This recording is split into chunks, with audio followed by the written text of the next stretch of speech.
All right. Welcome, everyone. I'm going to call the meeting to order. Madam Clerk, can we get a roll call? Mayor Bishop, Here. Mayor Pro Tem Loa, Here. Council Members Olson, Here. Betancourt, Here. Alarcon, Present. Commissioners Fragasine, Here. and Betts. Here. We have a quorum.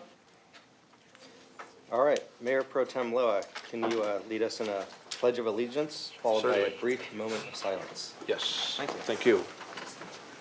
All right. Hand over your heart and repeat. I pledge allegiance to the flag of the United States of America and to the republic for which it stands, one nation, under God, indivisible, with liberty and justice for all.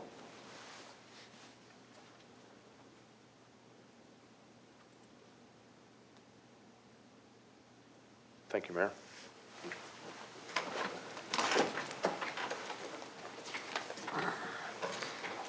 All right. That takes us to our cute critter video. Let's go ahead and cue that up, and then we have a little presentation afterwards.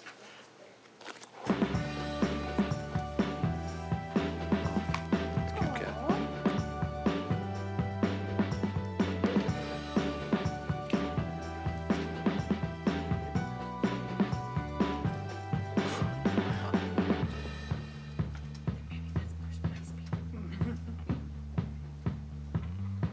I think Bill's got his eye on that guinea pig. That guinea pig can probably take my cat, All right. Scratch you. Well, we have a little bit of a presentation here from So Councilwoman. here's my cute critter What? that I rescued from a rescue. This is Pearl. I got Pearl and my daughter got her sister. And we got her at Sunny Day Acres Rescue, and they do dog training there also. So if you want to get a pet and you can't find one at the pound, there's lots of rescues out there with lots of animals that are looking for homes. So I wanted you to see Pearl, and I'm going to go ahead and put her in the back now, okay? Okay. Okay. She is adorable. There's so many animals like that at our shelter that Her that are mom in need had of a home. 11. 11. puppies. They have a home for all but one. The boy left. Just in case you guys want one. But if you've got the space in your home and your heart, please go to our shelter and adopt, because there's plenty of good animals that need a home. All right, we'll give her a second to get her put away. All right, so City Manager, are there any items to pull from tonight's agenda? Not this evening, Mayor. All right. Madam Clerk, can you please play the public comment code of conduct into the record and read the public participation statement?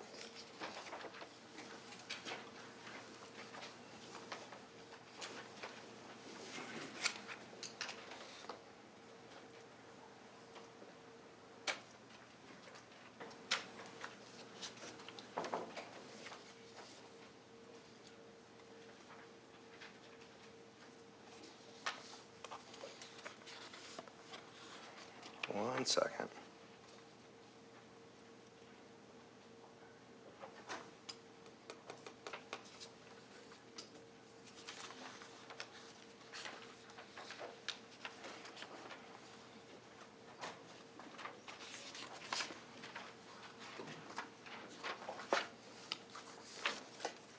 We'll play. I can read it.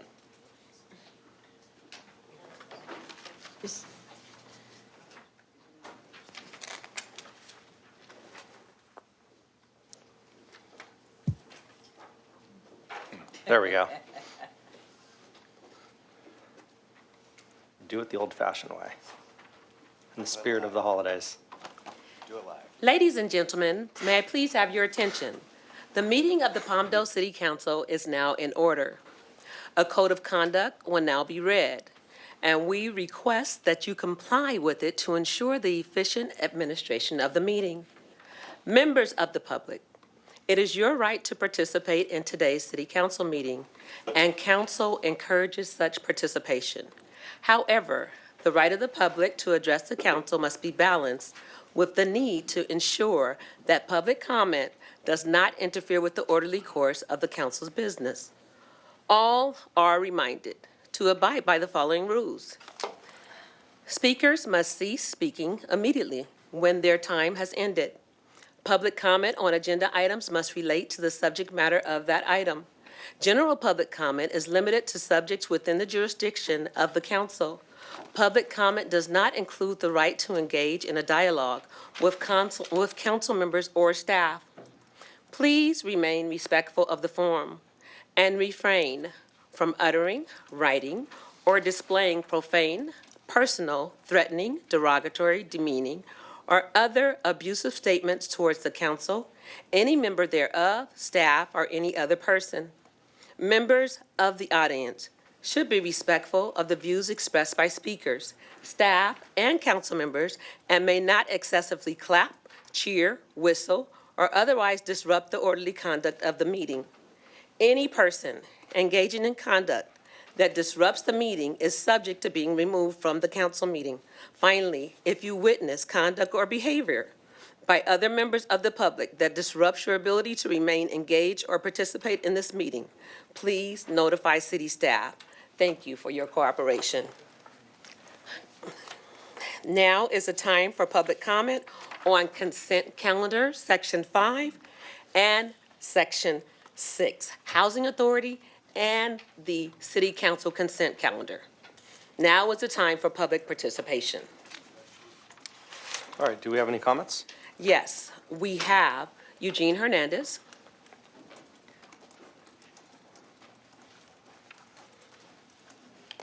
Hello. Just when I thought that there was no end to the depravity and the corruption of the city council, city councilmen proposed to eliminate public participation by changing their meeting dates to 1:30 in the afternoon. Well, 63,000 Latinos who live here work an 8 to 5 job and could not take time. But you know who benefits? You, Richard Loa. You get to spend time in your office or the court. Austin gets to spend time printing, boss. Eric gets to spend time looking for a job. So it doesn't benefit our community. It's just another example that your corrupt city attorney, Curley, who was fired by Upland for corruption and crimes, that you hired, that he thought, hey, Lancaster adopted it, why don't we adopt it? You know, you say, screw all the Latinos in this city. The people who have to go downtown to work and come back and not be able to come at 1:30. You should be meeting more times. Instead of having her read the riot act to us, you should be giving us another minute of public comment, but you want to silence us. I foresee a time where you're going to have just a Zoom meeting where you'll be in your pajamas and Curly will be in Orange County and we'll be like idiots in the hot sun or the winter, and you'll conduct your meeting that way. You want to eliminate all democracy in the city. It's so obvious that you want to do that. And it's because you guys, especially you three, are the most corrupt. You don't care about people. You don't care about the homeless, although you said you do. You don't care about the mentally ill. All you care is your wallets. If you change your time, then take a pay cut. Mr. Mayor, I need to respond to that. I worked Briefly. with the FBI, the State Attorney General, and this is about the Upland matter. The mayor there ended up spending 2 years in federal prison. The city manager there was in state prison. I was part of the enforcement team. Once we got Upland stabilized, we divorced them. My firm and them parted ways. I was not fired. I had nothing to do with it. The ignorance of that speech is so monumental that I really don't have more words for it that I could state here. But it is wrong, absolutely wrong. There's plenty of press on it. So please, if they're gonna tell stories, get them right. All right, next speaker. There are no more speaker cards on these sections. Wait, I want to speak on that. Go ahead, Marcia. Thank you. At 3 o'clock, hundreds of parents are waiting outside their children's schools to pick them up. At 3 o'clock, the majority of the aerospace workers are still in their jobs. At 3 o'clock, the vast majority of your neighbors are at their jobs down below, not even on their long commute home yet, because that's where they have to go to get the jobs that will pay for their homes and the lifestyle that Palmdale provides. Council meetings are held to provide the citizens the opportunity to take part in their city's business. General items are usually taken care of under the category of the consent calendar, but not tonight. At this last council meeting of the year, the last item on the consent calendar, a change that will affect the public's voice in our city's business and changes. For the past many, many years, this council, elected by the people of Palmdale, has worked to muffle the voices of its citizens. You are all out there in the community when it's time for the votes to be counted. But now that that's done, you turn your back on the very folks that thought that you would be there in their corner. I believe there are items in the works that will be controversial and not primarily in Palmdale's best interest. Your intentions are to eliminate the voices that will speak out against projects or items that will be detrimental to Palmdale. Justify 6.9.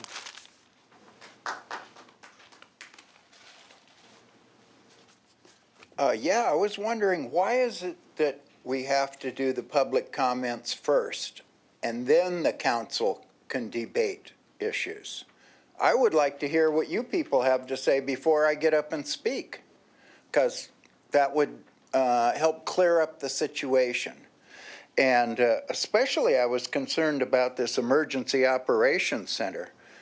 More than $5 million? Man, that's a lot of money for an office. And especially when we need money so desperately for animal services. Perhaps that could be better spent on a smaller office and a larger kennel. Thank you. Do we have any other speakers? No more speaker cards on this item. Okay. All right, so that takes us to item number 5, Housing Authority Consent Calendar. Commissioners, would you like to pull any items from the Housing Authority for items 5.1 through 5.3, or we can approve them all at once? Could we adopt 6.8 as well, which I think is related?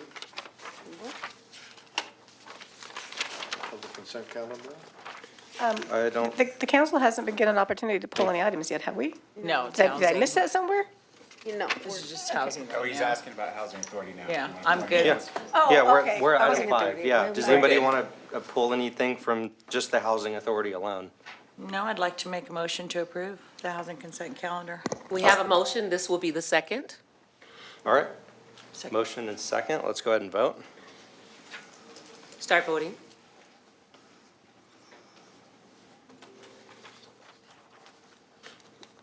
Thank you. All right, thank Motion you. passes unanimously. All right, at this time, we're going to adjourn the Housing Authority and Happy Jump in. holidays to everybody. Yep. See you next Happy holiday, year. Merry Christmas, Housing Authority. Yeah. Great job. Thanks, guys.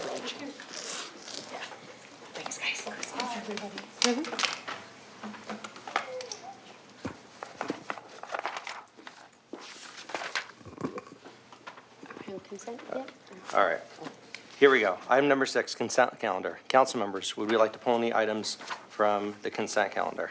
6.9, please. Pulling 6.9. Move to approve the remainder. Second. Okay, we have a motion and a second. Let's go ahead and vote.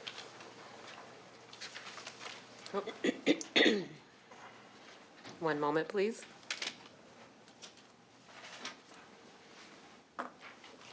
We're going to go back to the motion. We have one that says moved, and then we had a move in a second. One moment, please. Okay, I seconded the motion. yes. Thank you very much. I'm going to start the voting.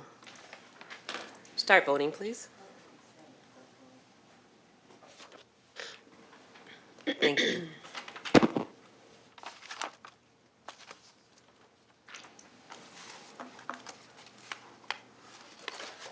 Okay, passes 5 votes. All right, item 6.9. So that's about changing the time of the meeting. Do we have a staff report, or I had a good discussion with Curly earlier about kind of how we got here and where we started and. Well, this matter came up somewhat, I will say, as a reflection from an action taken by City of Lancaster a couple of months back. They shifted their meetings, their business meetings. It has to be noted, these are business meetings of the city, and we tried to emphasize that in the preamble of the ordinance.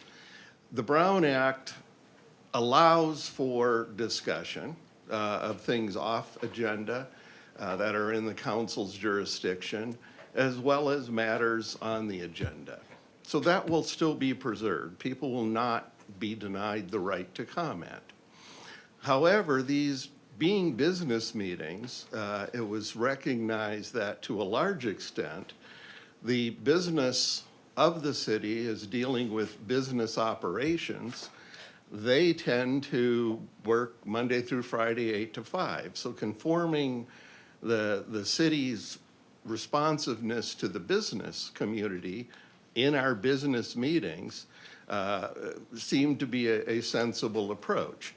Lancaster has reported, anecdotally, not to me, but I've heard, that they've had actually more attendance at their meetings because the issues to be focused on could be focused on. This would allow the opportunity during the course of the year, whether it be quarterly or whatever rate, have separate workshops, town halls, presentation meetings.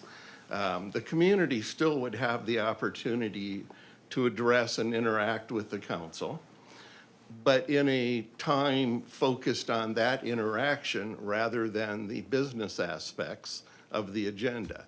That was the genesis of this. Certainly no intent to deny anybody anything. Creates, again, the focus on what these meetings are. These are business meetings. Brown Act supports that. And so to that end, we're presenting this opportunity, and that's sort of the universe of it. It allows the city's business to get focused on. And again, there'll be separate meetings as anticipated. Rhonda may want to flesh that out to deal with the more community aspects rather than the business aspects. So yes, we would anticipate holding a handful of evening meetings throughout the course of the year to recognize different community members and different services or sports or things of that nature that would be just solely community-based meetings here in the chambers. We can establish those on a regular schedule and or just a couple of one-offs a few times a year. Additionally, when considering this change, we wanted to note that all of the commissions and committees that the council members sit on outside of the city of Palmdale City Council meetings are held during normal business hours, to include AVA-QMD, AVTA, LA County Sanitation District, Antelope Valley Fair, so on and so forth. So following that model, we brought this item forward for your consideration today. And I guess the last thing to note, if it turns out not to be as hoped, the council can change this as many times in as many ways in the future as possible. This isn't a one and done.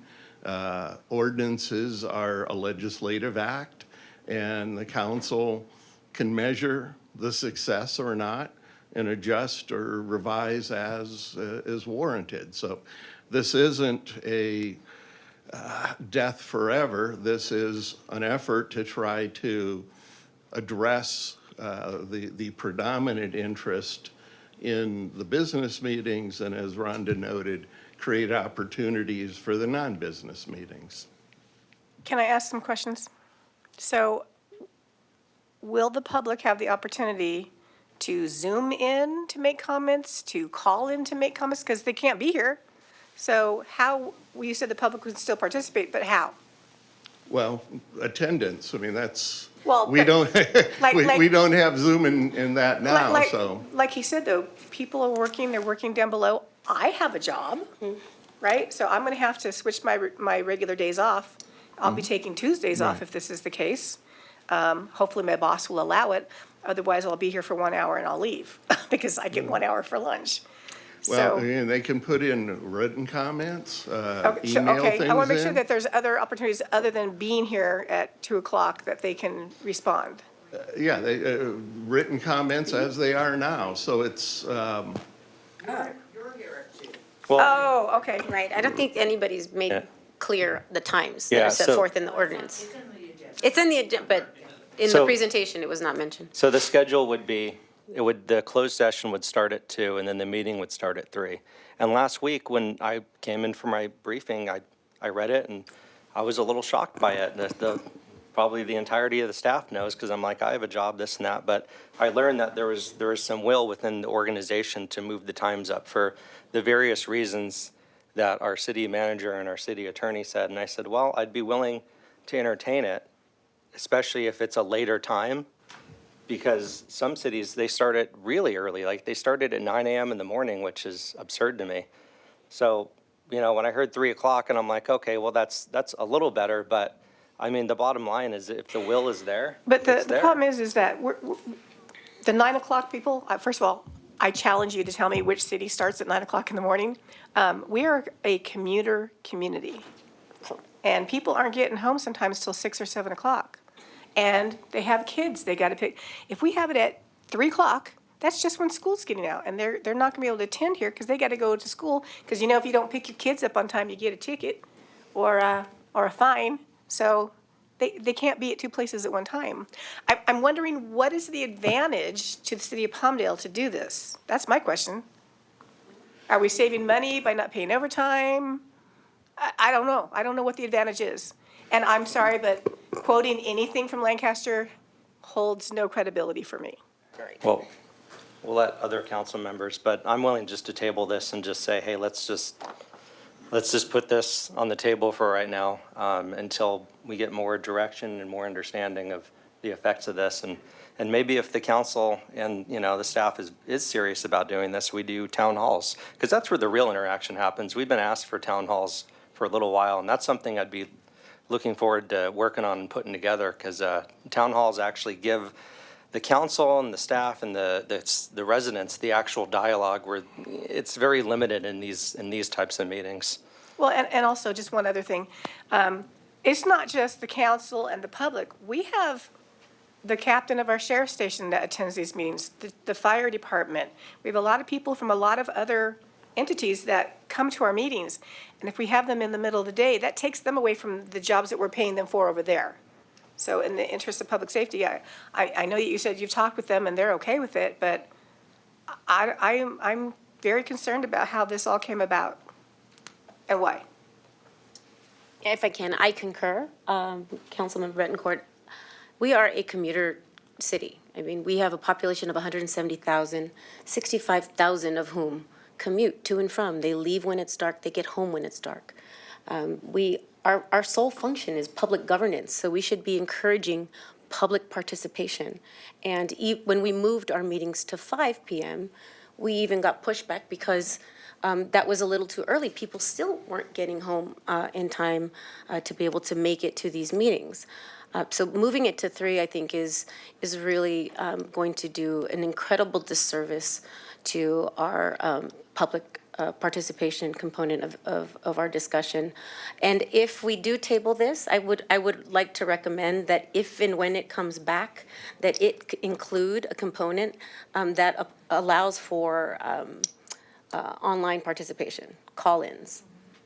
Because you can't participate at 3 p.m. If you're picking up your kids, or if you're, in LA, or, in some other, distant city, you just can't participate, and we should be encouraging. Yes, there are business functions, but most of our issues affect the quality of life of our residents, and they should be able to have an opportunity to chime in, participate, and listen to all that we consider. And, town halls are wonderful, but we can still do that. I mean, I've done them separate from our council meetings. I mean, there's nothing that precludes us from having special council meetings for issues that, really are widely affecting our community. But I just see really no public benefit to moving our meetings to 3 p.m. I think that the public benefit is for the development community, those that want to do business during business hours, but I think we have an opportunity here to compromise. We meet twice a month. Maybe it sounds like the will of this council is to bring this back, that it might not have been written in a way that we're going to find an agreement here. So if you do bring it back, maybe we split it. Maybe we find a way to cater to the business community that wants to do business, but also are very aware that the public can't be here at 3 o'clock. I don't want to say because some people can't be here at 3 o'clock, we're going to exclude all business of those that want to bring development to Palmdale. Palmdale needs growth. We need development. We need to be catering to everybody in this community. So some people can't be here at 3. That doesn't mean we should exclude the other portion of our community that wants to help us grow. So I'd like to see it compromise. We can consider an earlier meeting for that purpose, and then we can consider later meetings to make sure everybody's heard. I just think if you want to invest in our community, if you want to build here, if you want to develop here, you need to take time to understand what our public wants, and you need to accommodate our schedule. We don't need to shift our entire council meeting so that we can accommodate some developers. If they want to invest here, they need to make a commitment to do so. Mayor Pro Tem Lyle? Yeah, thank you. First of all, I didn't originate this idea. Secondly, it doesn't benefit me to move it to 2 o'clock because I was best benefited when it was at 7 o'clock because I could spend more time at my office, which is around the corner. And so moving it up to 2 o'clock doesn't benefit my business while the closed session starts at 2. So, and I hope, Mr. Hernandez, that you learn from Marcia and the gentleman who spoke to make some very valid points without throwing out epithets against people's character and accusing people of crime. You're much less effective in your advocacy when you do those stupid things. So, It doesn't benefit me to do this. However, the City of Los Angeles City Council holds their meetings in the morning. The Board of Supervisors holds their meetings in the morning. They're held during business times. From time to time, we get a lot of participation from people who have special interests, and then they come out. Tonight, we have very few people from the public here. Should be noted, there's probably about 6 or 7. Okay? There's many other meetings that go perfunctorily because there's nothing controversial on the agenda. Sometimes when there's something that is of some controversy, the public comes out. We welcome that. I welcome that. And I don't believe that holding the meetings at 2 o'clock in the afternoon or 3 for the public is going to impact the ability of people who have a special interest in advocating for a particular point would come out. That's normally the people who come here, the people that have some particular interest in an agenda item. I don't have a problem with postponing the meeting, this issue, to the future. okay. But we ought to consider it, and we need to have more analysis done for the, what the benefits are for the city and whether it ought to be moved at all. Yeah, I just want to make one clarifying point. I think it's apples and oranges when you compare us to the City of Los Angeles and the Thank you. County of Los Angeles. They are full-time Thank positions, you. I full-time was gonna say bodies. that.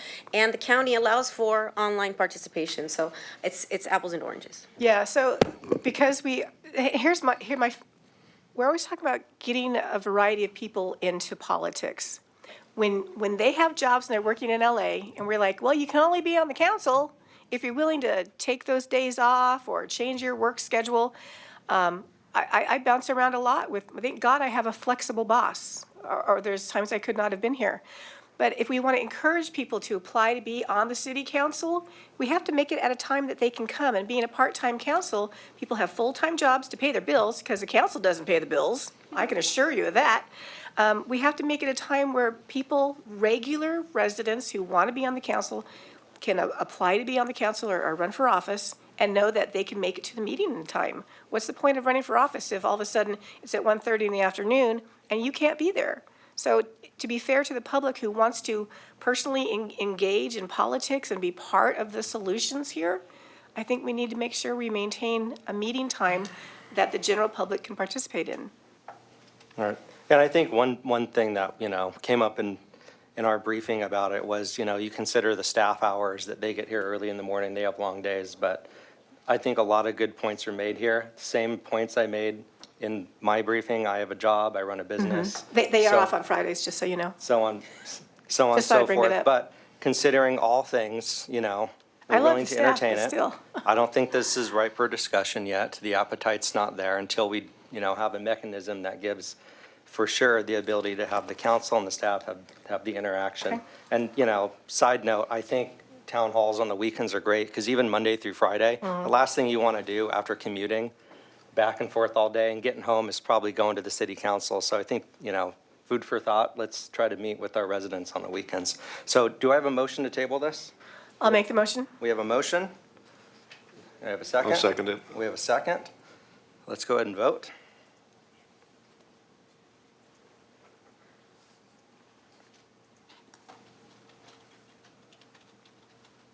I think she's got to type it out. Is it coming in on a date certain, or are we just gonna leave it to the staff? So is this just a motion to table and not include recommendations if it comes back? I believe it's just a motion to table right now. I Yes, mean, that's right. a motion to table, and I would say, please look at doing, A review and analysis of it. review and analysis, and then if it does come back, include town halls and more more mechanisms to meet with the public. One more vote? Sorry. Thank you.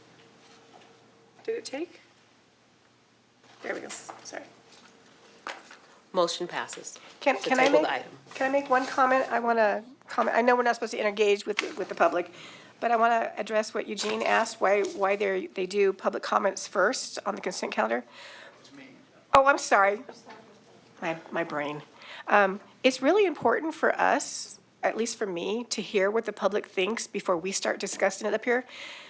I don't think you guys realize the power of your voice. We really do listen to what you guys say. So to have you guys up there first to talk about your concerns really impacts how we vote. It really does matter. So it's really important to hear from you guys first before we make a decision. So that's why. I just wanted to bring that up. So if I can just follow up on that, if we bring this matter back, if we're talking about reorganization and restructuring our meetings, I would like to suggest that because the public voice is so important, that we allow our public opportunity to speak 2 minutes in each section. I think we have probably 10 items on our consent calendar today. And then, they get 2 minutes to talk about all items on the consent, all items on appointments, all items on new business, and all items on closed session. I would like to suggest and recommend that if we restructure how we manage these meetings, that we afford the opportunity for the public to participate in each category. And allot them, whether it's 2 minutes or 1 minute, but they should have at least an opportunity at each segment of our meetings to provide their input. 2025, here we come. All right, item number 7, public hearing. So we have a script to start things off. All right, the public hearing is now open for change proceedings for City of Palmdale Community Facilities District, number 2022-3, Ritter Ranch Phase 1 facilities, regarding that the rate and method of apportionment of special taxes be revised and for the levy of special taxes therein.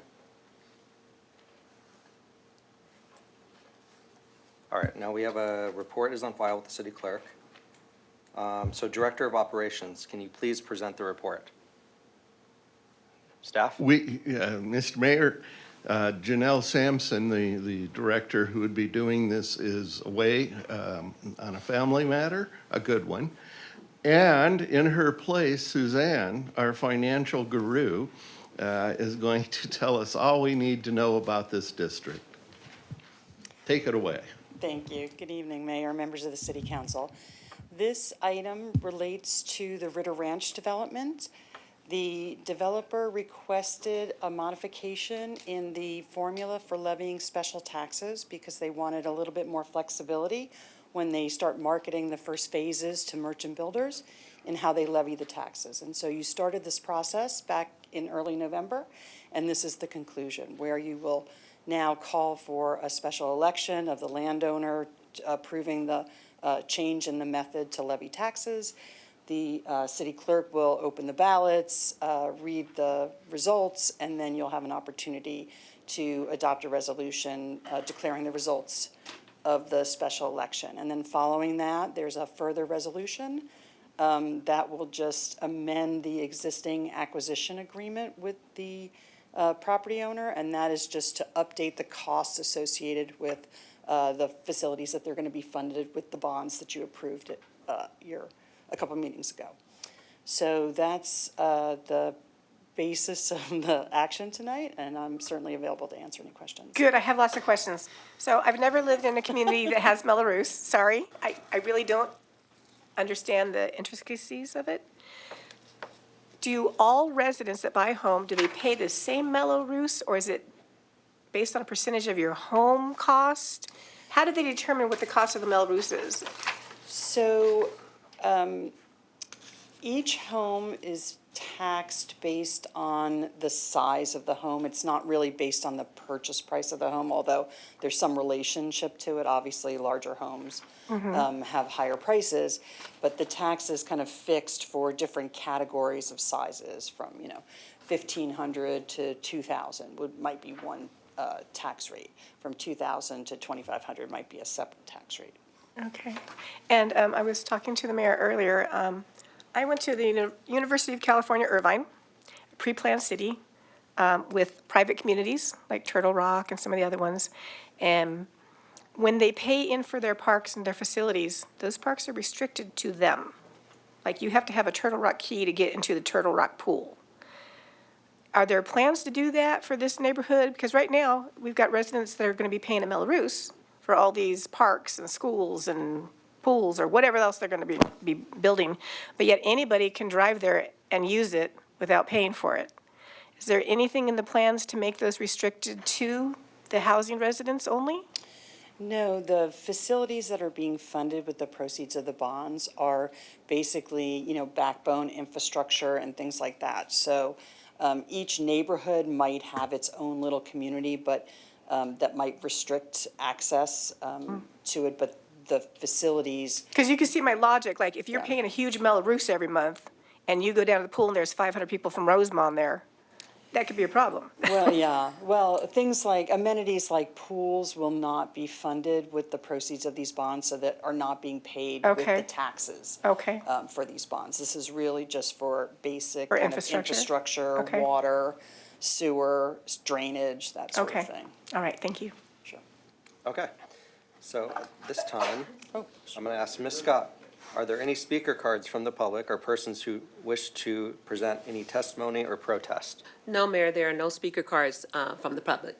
Okay, so no written protests have been received? No. Okay. No written protests were received.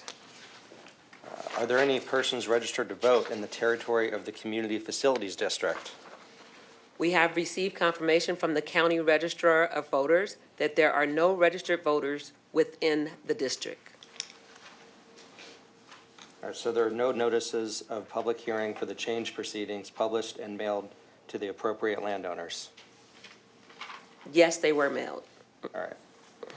Have all the owners of the taxable property in the Community Facilities District consented to holding the special elections on December 18th, 2024, immediately following this public hearing? Yes, they have.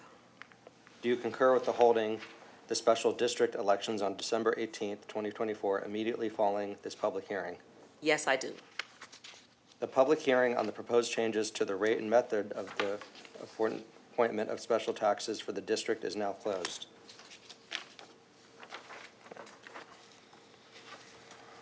Do we have a motion to approve resolution number 2024-092, amending the rate of any method of appointment? Is there a second?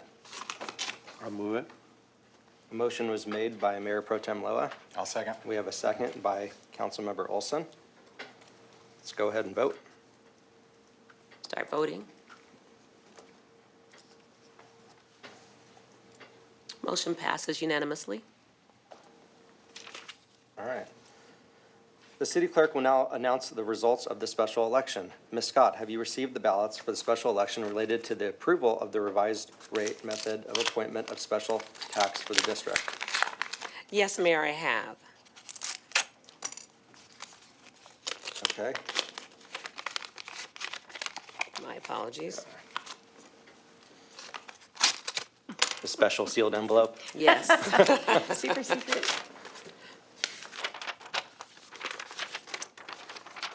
The district carries. It's voted yes. Okay. Do we have a motion to approve Resolution 2024-093 declaring the election results? Yes, so moved. Is there a second? Second. All right, we had a motion made by Pro Tem Loa and Councilmember Olson. Please vote. Okay.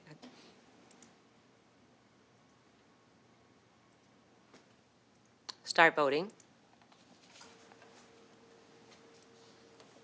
Motion passes unanimously. Okay, it looks like we have to do this again. Do we have a, right, do we have to do it one more time? Or is that it? No, we should be good. Okay, There's we're one good. more, there's one more resolution, though. Okay. So Oh, we have 94. just one more resolution Okay. that we're dealing with, and that is 094. Got it. Do we have a motion to approve Resolution 2024-094 approving supplement number 1 to the acquisition agreement? So moved. Second. We have a motion by Mayor Pro Tem Loa and a second by Councilmember Bettencourt. Okay. One moment. Start voting, please.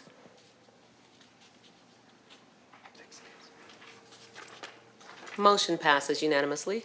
All right. So that is it for item 7.1. Item passes.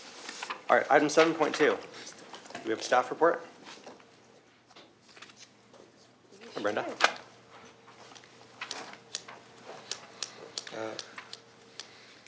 Good evening, Mayor and Council. The item before you tonight is ordinance number 1647, giving the city manager the discretion to approve city projects administratively. The City of Palmdale is a charter city, and Section 500 of the city charter grants the City of Palmdale full authority to regulate local land use and public facilities. So you may be asking, what does that mean? It means that our council has the ability to exempt certain projects from state and local regulations, and in this case, we're discussing our local zoning ordinances. Approval of this amendment will expedite the review and approval process for city projects. City projects includes upgrades to existing facilities and the development of new ones. Approval of this amendment will also preserve staff resources and time by eliminating the need for additional staff reports, approval letters, and the collection of project fees.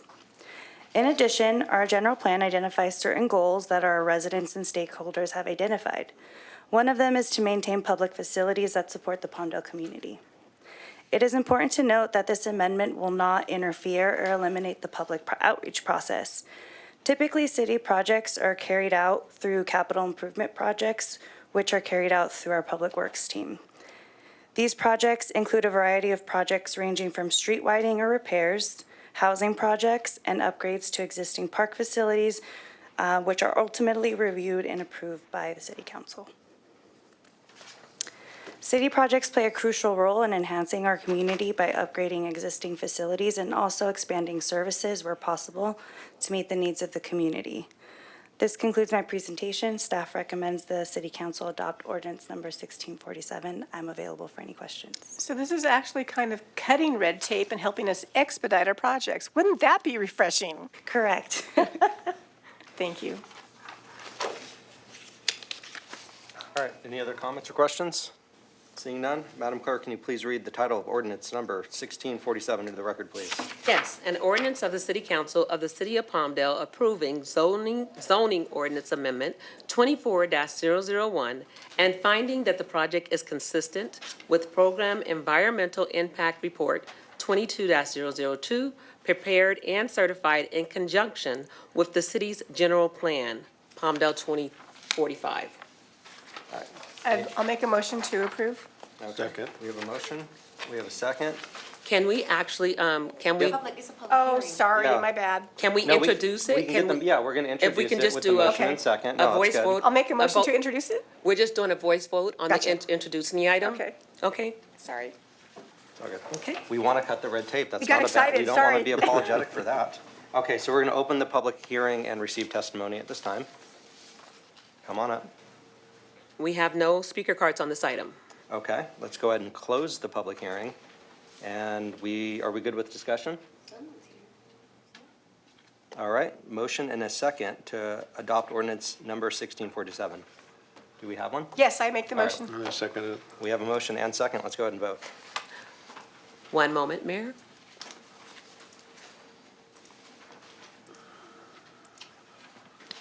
Start voting. Motion passes unanimously. All right. Item number 8, new business.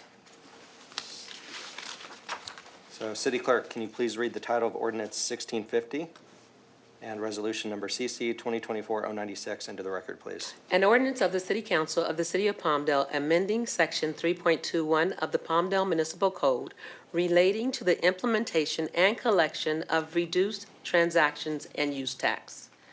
That is ordinance 1650, and the resolution states a resolution of the City Council of the City of Palmdale to phase implementation of the transactions and use tax increase authorized by Assembly Bill 2443 and enacted by Measure PD.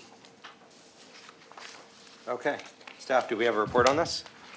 As a poor substitute for Janelle, this comes from her department.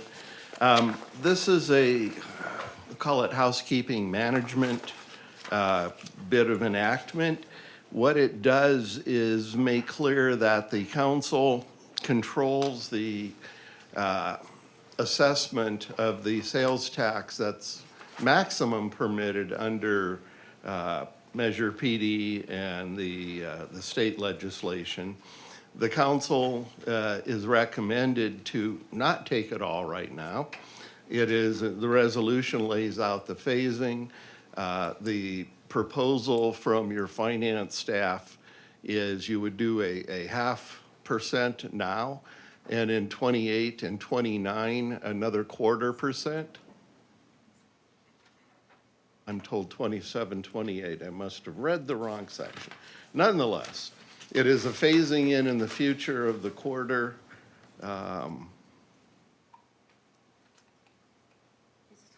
But, well, I'm looking at the 28 and 29. 28 and 29.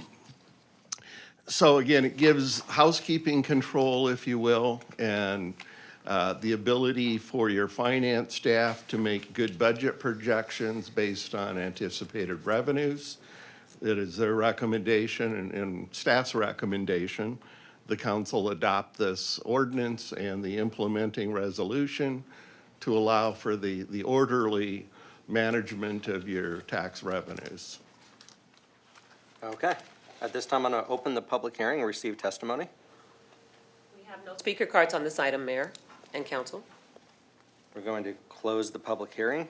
Council discussion, or do we have a motion and a second to adopt ordinance 1650 and resolution CC 024-096? I'll move to approve it. We have a motion. I'll second. We have a second. Let's go ahead and vote.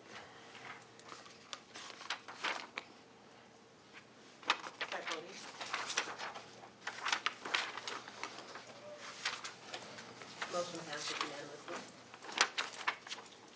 All right. Well, that takes us to the city manager's report. Ms. Good- Perez. Good evening, Mayor and Council. We are thrilled to celebrate a ragingly successful Jolly Holiday at Marie Kerr on December 7th. We had thousands of people and lots of snow. In fact, I think I drove by the amphitheater last weekend. There was still a little bit of snow there. So the community seems to really love that event, and it grows every year. We also just celebrated our annual Christmas parade here in Palmdale this past Saturday. We had almost 150 entries, and I would say probably about 10,000 people in attendance. It was just a tremendous event, and we are excited to welcome it back to Palmdale Boulevard. in conjunction with the Antelope Valley Chambers of Commerce. Upcoming, we have the Save Senior Holiday Basket distribution tomorrow and their toy distribution tomorrow as well.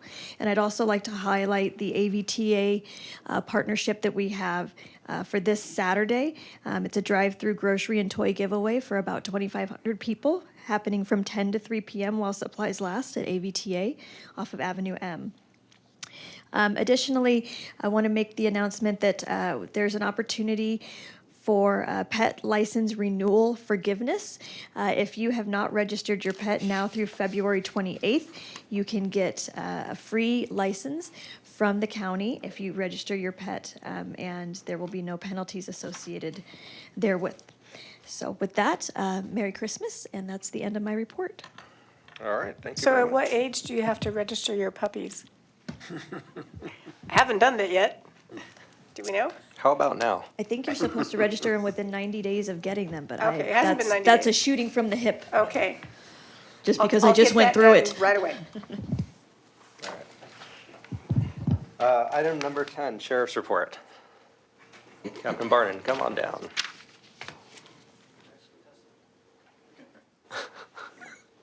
You picked up on that?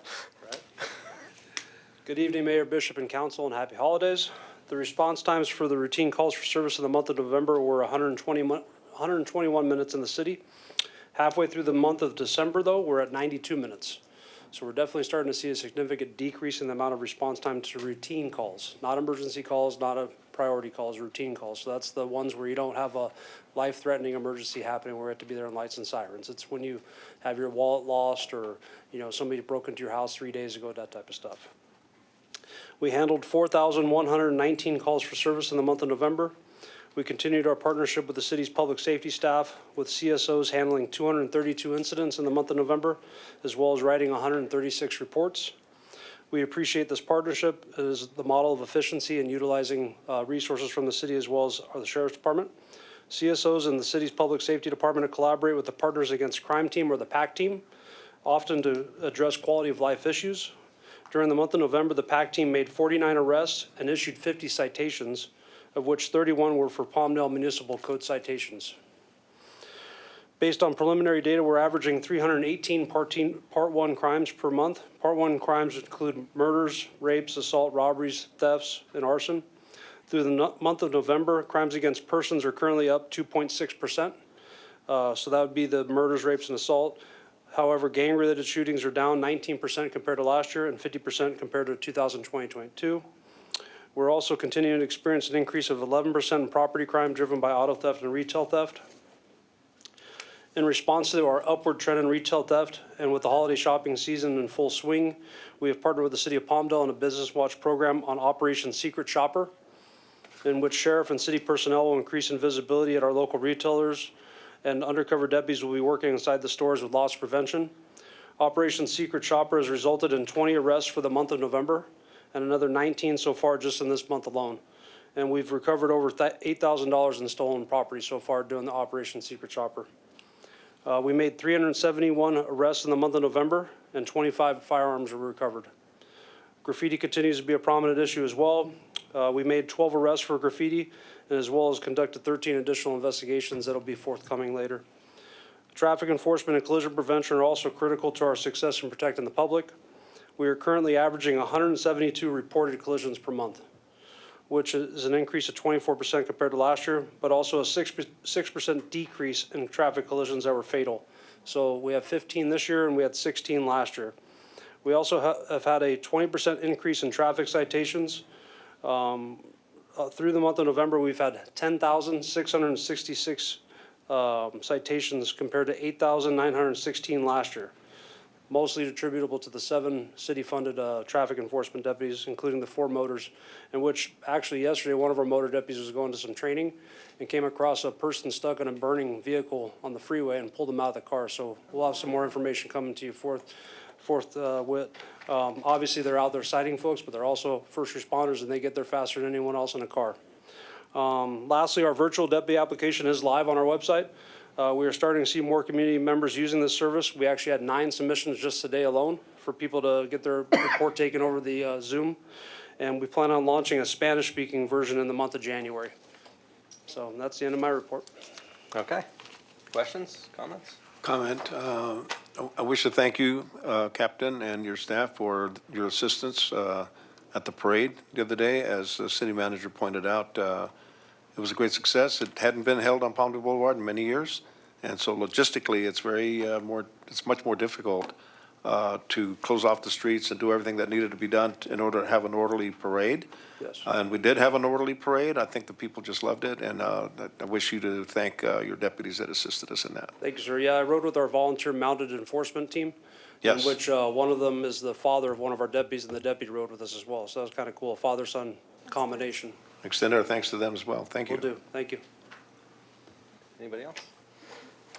I'll ask, because you said numbers are slightly up. It's usually the holidays.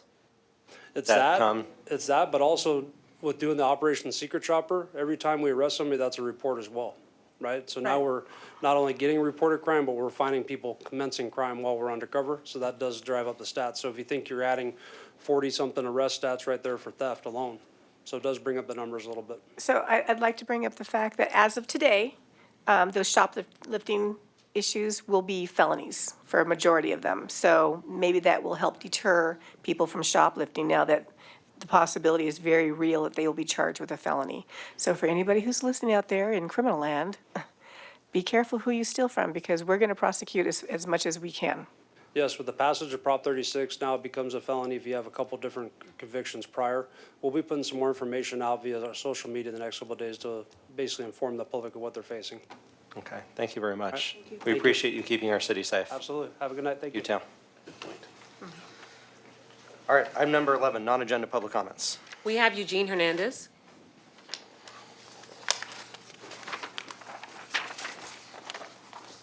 There's a popular misconception that the Democratic Party are the working class party. But in reality, if you look at the history of the United States, the Civil War was started by the Democrats in the South. The assassin of Abraham Lincoln was a Democrat. The Democrats opposed Reconstruction. The Democrats supported World War I, the Spanish-American War, and the Democrats opposed the civil rights bills of the 1950s and the 1960s.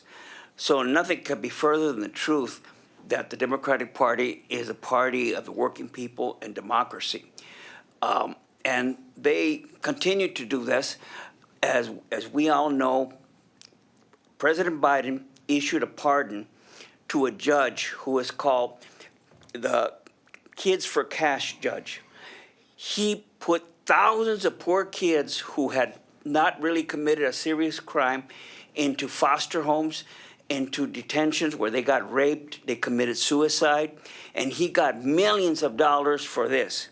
And what did President Biden do? Because he was from Pennsylvania, he pardoned that man. And he had been sentenced to 17 years in prison for these heinous crimes. And yet, it's just beyond belief what this administration has done. Thank you very much. We have Raul Ramon.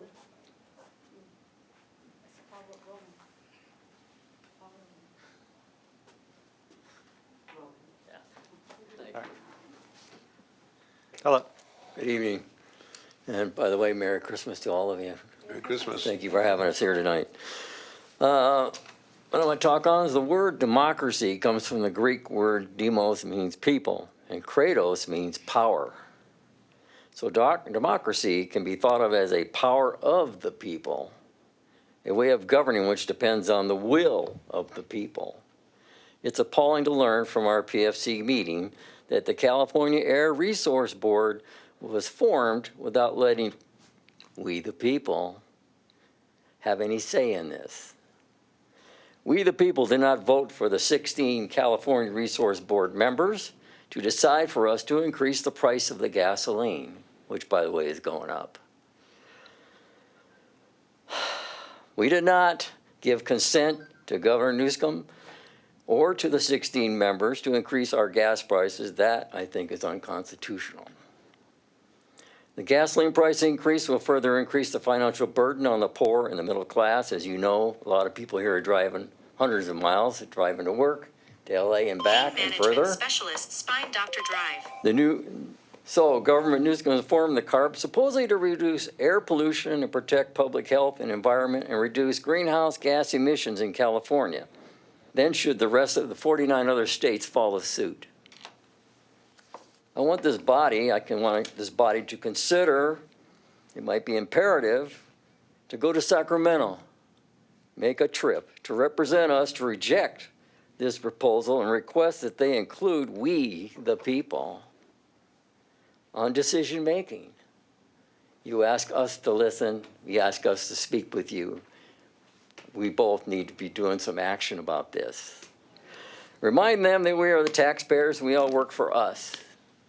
We still, under the laws of America, we reject the 16 members to make a decision for us, and we should be included in the decision-making. This gasoline increase should have gone to the ballot box and let the people decide on it. This is called democracy. Thank you. Thank you. Thank you. Any other speakers? We have Edith Roman.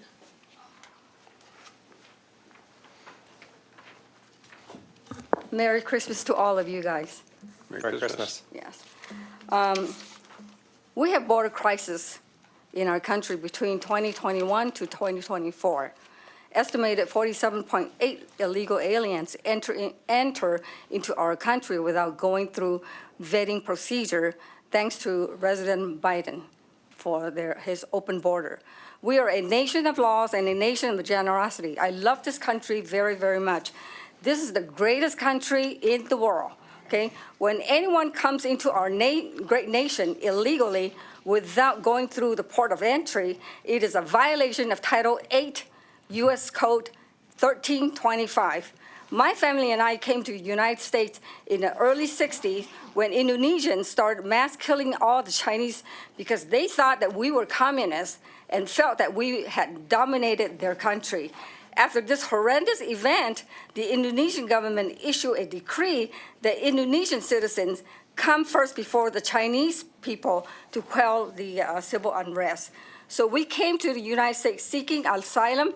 My mother was a single mom who raised 3 kids and had 2 jobs, never received any money or financial assistance from the government. We followed the rules and waited for 10 years before we could apply for a green card. The illegal aliens are not here to seek asylum. They were told by Biden administration to come to America, promise them a path to citizenship, and will provide them with financial aid, free education, housing, grocery, paid by the taxpayer. It is absurd the Biden administration did not punish them for committing crime, but award them with a path of citizenship.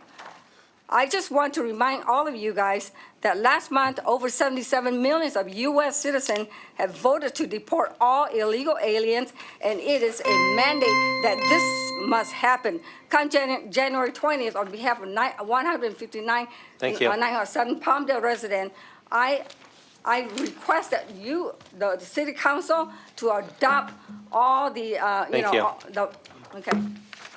We have Brian Guzman.